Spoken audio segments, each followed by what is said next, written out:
Vous avez la parole, honorable député.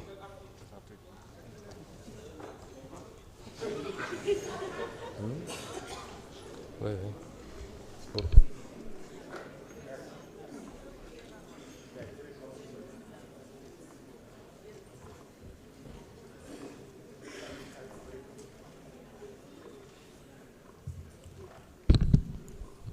Merci, Monsieur le ministre. Mes chers collègues, je voudrais poser la question préalable.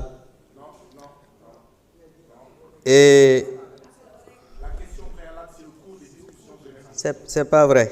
Ça, c'est la motion préjudicielle. Règlement. On a dit, après la lecture du rapport, article 83, un député par groupe parlementaire non inscrit peut poser une question préalable après la lecture du rapport. Mon cher collègue. Donc, je voudrais poser 83, nous savons lire. Donc, je voudrais poser la question préalable tendant à décider qu'il n'y a pas lieu de délibérer. Parce que, Monsieur le ministre, je considère non seulement ce qui se passe ici, aujourd'hui, au niveau de notre Assemblée, c'est inacceptable, parce que le perchoir n'est pas le lieu pour régler des questions politiques, ni pour expliquer le bien fondé d'un projet de loi ou d'une proposition. Je voudrais dire que, Monsieur le ministre, aujourd'hui, le monde du travail est en ébullition. Vous avez été syndicaliste et vos ex-camarades ont fait une déclaration que vous avez lue. Et dans même vos propos, vous avez dit qu'ils exigent qu'on revienne à la commission après que le texte ait été adopté en Conseil des ministres. Ce n'est pas ce qu'ils ont dit. Parce que li ñu wax dafa leer dañu ne texte bi dafa am benn convention tripartite état employeur travailleur ñu waxtaan ci biñ ci waxtaanee ñu am ay consensus yoo xam ne am nañ ci ñun jàpp nañ ne code du travail am na solo code de sécurité sociale am na solo mais aujourd'hui bëgg a adopter texte boo xamante ni nii amul débat amul waxtaan boo xamante ni nii ñëpp d'accord nañ ci travailleurs yi ñi nga xam ne dégg nañ ñi ngi annoncé sax une grève générale. Monsieur le ministre, c'est déclarer la guerre aux travailleurs du Sénégal.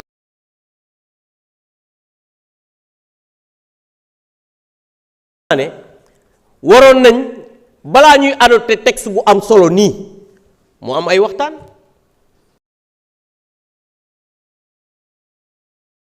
ministre limogé ñu bind ko ne ko bëgg nañ ñu joxaat leen texte bi ñu mën ci waxtaan def ci ay amendement yow yaa ngi nekkoon au conseil du dialogue social xam nga ne lettre boobu am na donc bu ñu ñëwee fii bëgg a adopter ce texte là sans pour autant que mu am ay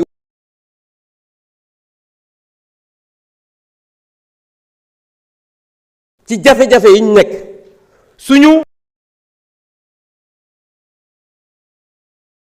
moo des as néew ci àq ak yelleefu travailleurs yi bëgg a ñëw adopter benn texte au forcing je pense que loolu dafa doon loo xamante ni dafay révéler encore une fois de plus l'esprit de ce régime qui veut installer une dictature à tous les niveaux parce que l'esprit même de ces lois yi ñuy proposer fii mooy forcing violer la loi travailler à tout faire pour que imposer suñu majorité parce que soo waxee ñu ne woy ñoo am majorité mais boo amee majorité te doo waxtaan li ngay def ban njariñ la am soo amee majorité te li ngay wax askan wi gisuñu ci seen bopp travailleurs yi gisuñu ci seen bopp ban askan la am donc monsieur le ministre je considère que voter ce projet de loi c'est déclarer la guerre aux travailleurs c'est nasaxal li nga xamante ne nii mooy travail fii ci Sénégal et je pense que loolu moo tax may proposer à ce que ñu bañ a délibérer je vous remercie. Monsieur le Président de la Commission des lois, avez-vous des observations?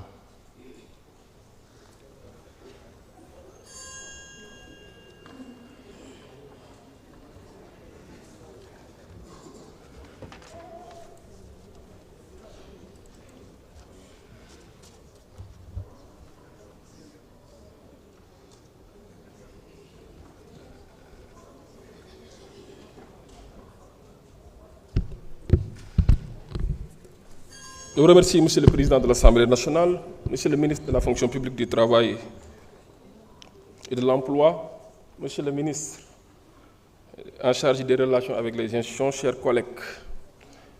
Tout à l'heure, un collègue est venu ici invoquer l'article 83 pour demander à ce que l'Assemblée ne puisse délibérer. Je m'attendais à ce qu'on nous donne des arguments valables pouvant aider l'Assemblée dans ce sens. Wolof nag dani koy lab ci géej bu ñu ko tàllalee jaasi dina ca langaamu mais du ma la tàllal jaasi bu fee laa kii laa lay benn bouée laa lay sànni pour nga langaamu ci. Monsieur le Président dafa am ay di am habitude les travaux en commission dañuy éclipsé wu mais quand les caméras sont là ils veulent s'ériger en star et en donneur. Je pense que ce n'est pas du tout exemplaire pour un député en tant que représentant du peuple sénégalais, autorité de la représentation nationale.